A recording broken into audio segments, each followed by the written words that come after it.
to AP Workshops. Welcome back to our Q&A session. We've lost Angelo, he's gone back to work. Bye, have a great time. Because he's the one that works in this building. How dare you! Don't say that. Let me be known, I'll never stop working. Okay, I'll take that back. You're goddamn right. So basically we've got more questions. Okay, Amber, hit me with the questions. Why hasn't Aprilia re-released the RSV Rotax V-twin by Jerry? Jerry. Jerry? Jerry. Jerry. My mate Jerry. So why haven't they released the V-twin? Do you know what? Have you seen? I know it sounds really daft, but you know this sort of influx that we've had over the last sort of 15 years of sort of classic cars like the Fiat 500 and the Beetle and the sort of people reissuing sort of classic models that are sort of coming back again, are proving very popular. Not a bad idea. That's a great idea. I'm with that. I think this is a good place for a campaign. Not a bad idea. So hit us up.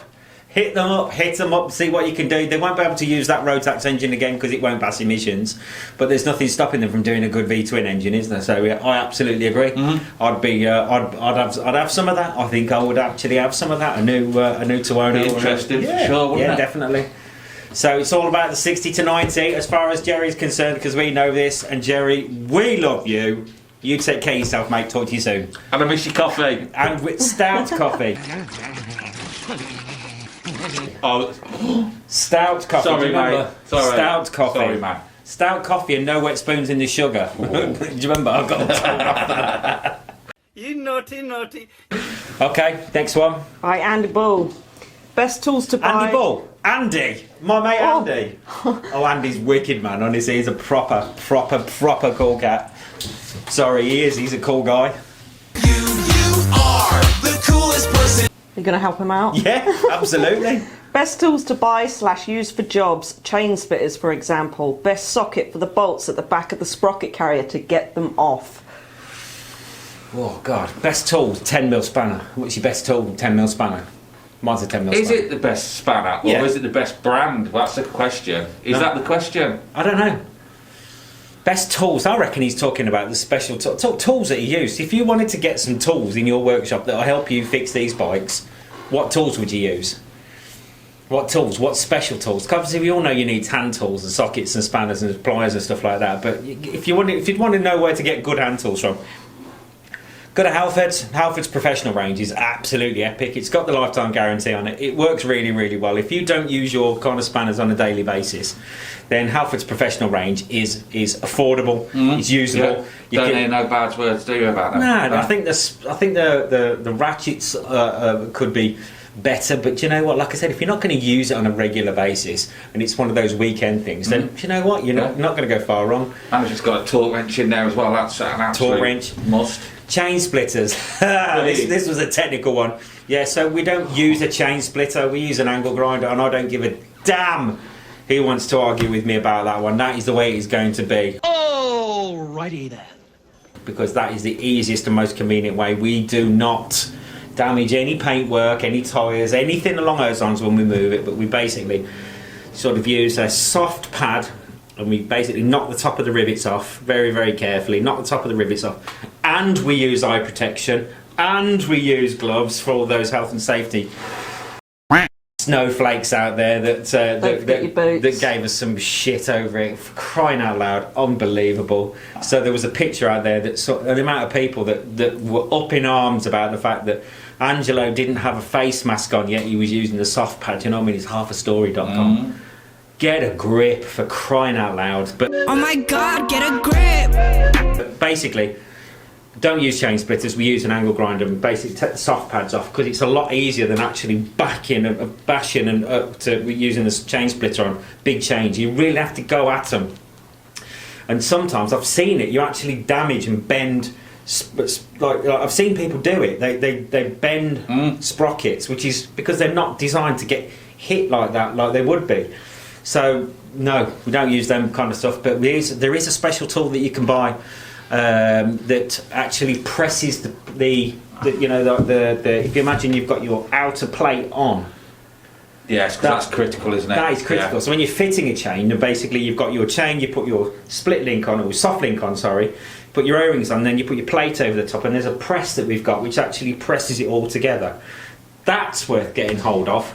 Okay, and if you have a look at that press, if you take one of the parts of the tools out, it's got like the little chamfering tool, which actually helps it to sort of finish the rivet on. I mean, I don't use that because I'll paint it over using kind of a bit of an old-fashioned Old method. school. I just can't get over that. Just can't get over it. I think the tools just don't buy anything super cheap, and the Alfred stuff works and it lasts and it's got a lifetime guarantee. So I reckon that might be the one. Magnets, you know those little grippers as well that you kind of got. You've got like a little thumb thing, and it goes like, and it's got fingers that go out on me just in case. You're on about the fun fair. You're not picking a cuddly toy out now, mate. The claws.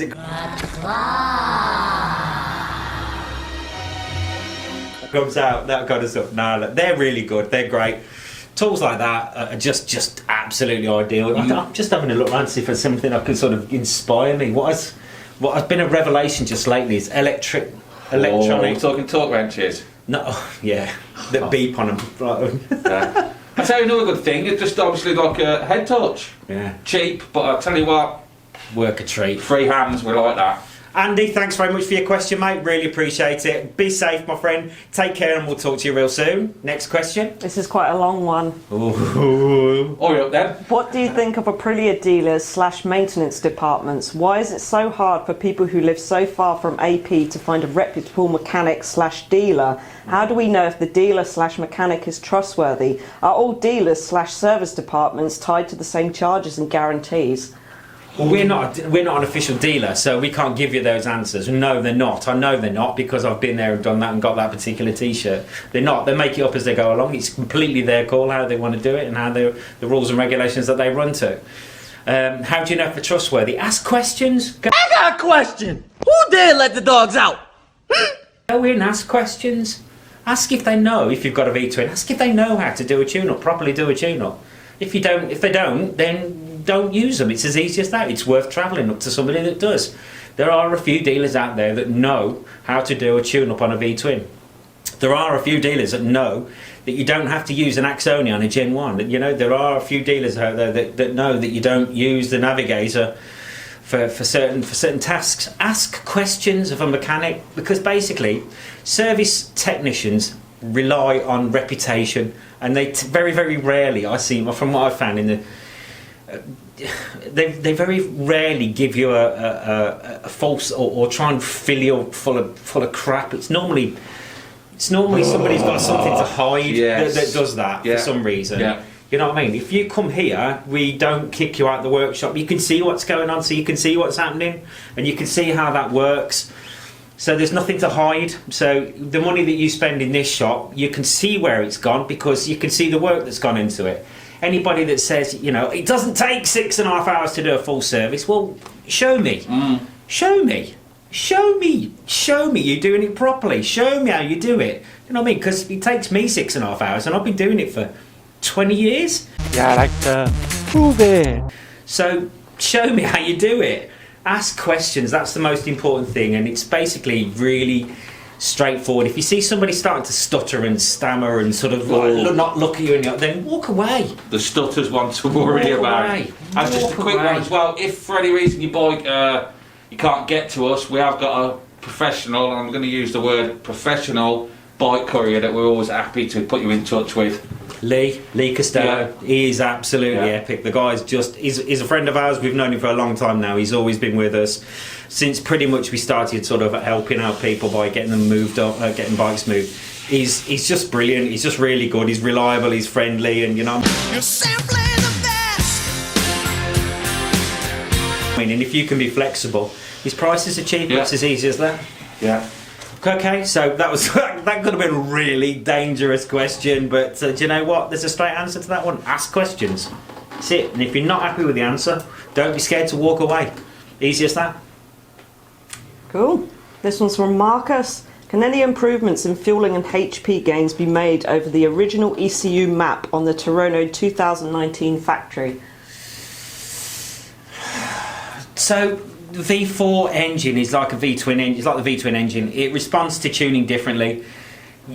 Potentially, yes. Are you going to get something at the top end? Is that big figure that everybody's searching for? Is it 200 brake horsepower? Is it 190 brake? Is that going to improve? Maybe not.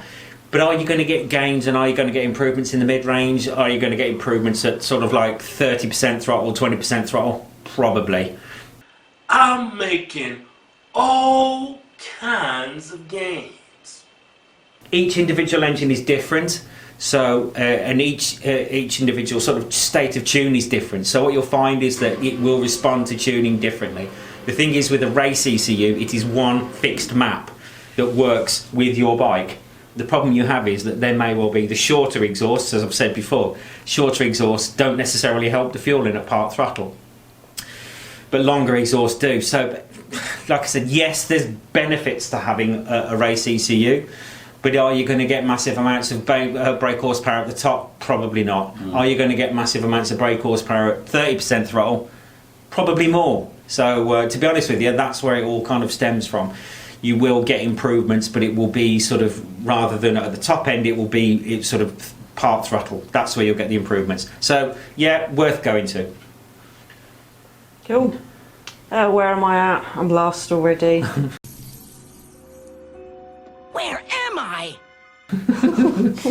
There is that many. Sat nav. There is that many. I do need a sat nav to get to the next question. This is from Danny. In your opinion, which is the best option to replace the OEM Brembo axial? Is that Axial mount. axial Yeah. muscle cylinder that comes on the 2012 V4 Terrano? So basically, this is this is a bit of a Michelin Dunlop blonde brunette. This is one of those ones where you've got EBC. This is a real personal thing. This is personal. We've had a lot of success with two aftermarket manufacturers. One is Brembo and the other one is Akasato. They work really, really well. You may need to replace a brake line. You may need to adjust lock stops to get them to count them in and to get them to work correctly. I'm not 100% sure. It depends entirely on the kind of setup you've got. If your bars are a little bit further forward, you might get some fairing interference. If they're a little bit further back, that kind of stuff on a Tuono, it might not be so different. But basically, if you're looking for an aftermarket master cylinder, then I would recommend Brembo or Akasato. Ta-da! That was easy, wasn't it? Easy, Yeah, I've got that one, yeah.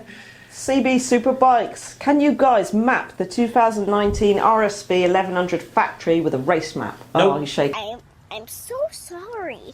Your Not head at the moment. before I looked Not at up. the moment. We have a lot of maps in our collection to do V4s. I'm pretty confident the V4 product. We have a lot of maps, but the 2019 is not one of them we have at this time. I have been in a consultation with a friend of mine who has some maps and some methods of getting it there, but it's just absolutely, at this particular point, the 2018, 2017 onwards is eluding me right now, but we are getting there. Watch this space. Watch this space. Okay, this is from Colin. I have a 2020 TV4F with Acropipe and race map. If I replace the stock air filter for a sprint filter, will I need the bike remapped again? Also, No. can these bikes be tuned with the Woolwich racing software? I don't know if Woolwich have actually broken the ECUs on that yet, to be honest with you. The best people to talk to at this particular point in time on that subject was, if you cast your mind back, do you remember when we went and did the review, the dyno sessions at Park It Racing? Yeah. So, our friends at Park It Racing, we can put up like a little link thing, or just sort of along here. I've always wanted to do that. Is that What, by my nose? Right by So does that mean there's extra work for me to put the link in? Yeah, it's Thank extra you work. very, Yeah. very much So for that. basically, if you speak to our friends at Park It, Neil and Tony, those guys are honest and clever and basically capable. And basically the guys that we trust at this particular point in time to do our tuning. They use Woolwich tuning methods. They will probably be the better people to speak to about that particular point. I don't think you're going to need to remap it just for putting an air filter in, but Woolwich definitely do real-time tuning on a dyno. You will probably get some better gains from it. How much, I don't know, because the race ECUs tend to be pretty good. But like I said to you before, these engines tend to have their own personality in inverted commas. And if you kind of bespoke map them, you will get some gains, but is it going to be lots? Speak to Neil and speak to Tone and see what they can say. Those guys are the guys that we trust. I trust you. And I will speak to those guys if I ever have a problem with that kind of tuning. So give those guys a call. Right, last one. Last one. Last one. GB480R. My Gen 1 Millie is now closing 20 years old. What sort of things beyond maintenance do I need to be thinking about? Will the injectors ever need replacing? What about coils, HT leads, coolant, oil, fuel hoses? And what about the ECU itself? Are there aftermarket alternatives if it all goes wrong? Yes, there's lots. ECUs don't go wrong. Rarely do they go wrong. Fuel lines, yes, they may do, but you know what? Very, very rarely. There is service schedules, I believe, and timescales and stuff like that on rubber. You know what I mean? If it's getting to that age and if you're worried about it, it's not expensive, but you've got to make sure that you understand that fuels are advancing now. So the difficulty is that you need to understand that we need ethanol resistant fuel pipes if we're going to deal with them. It's not difficult. We sell high pressure fuel lines anyway on the website, so if you want to go and have a quick look at that, the big sort of braided lines that we've got, we actually cover those ones as well. So we've got those on the website for sale. Tyres, bearings, apart from the sort of bits and pieces that sort of wear out normally. Yeah. Do you know what? No, because these bikes were built at a time where they weren't disposable. And 20 years in reality isn't that difficult. We do cater for an awful lot of the bikes that are parts that are obsolete. We've got them covered. Yeah, I got you. So if you needed those kind of things, then give us a shout. We'll put it so I think we've not failed yet, have we? No, it's only like rock cover gaskets and stuff like that. We're just starting to see now, aren't we? Really, but we've got all that kind of thing in stock, so nothing to worry about. Fairing panels. Fairing panels are tricky to find. Fairing panels. There's plenty out there, but people are starting to ask heavy and strong money for nice fairing panels in the correct colour for your bike, that kind of stuff. So, and there's that silencer protector around the back that's now, we're trying to look at that one. Oh, yeah. Christ, if I could have a dozen of those. Yes. Don't get burning them. So, no, you've got nothing to worry about. I know it's 20 years, but to be honest with you, like I said, the robust bikes, we do cater quite strongly for that particular side of things. There isn't anything that's kind of eluded us just yet. We can find something secondhand if we haven't got anything new in stock, that kind of stuff. So, do you know what? Other than your damn maintenance stuff, then I don't think you've got anything to worry about for at least another 20 years yet. It's like that milk, innit? Long life. Long life.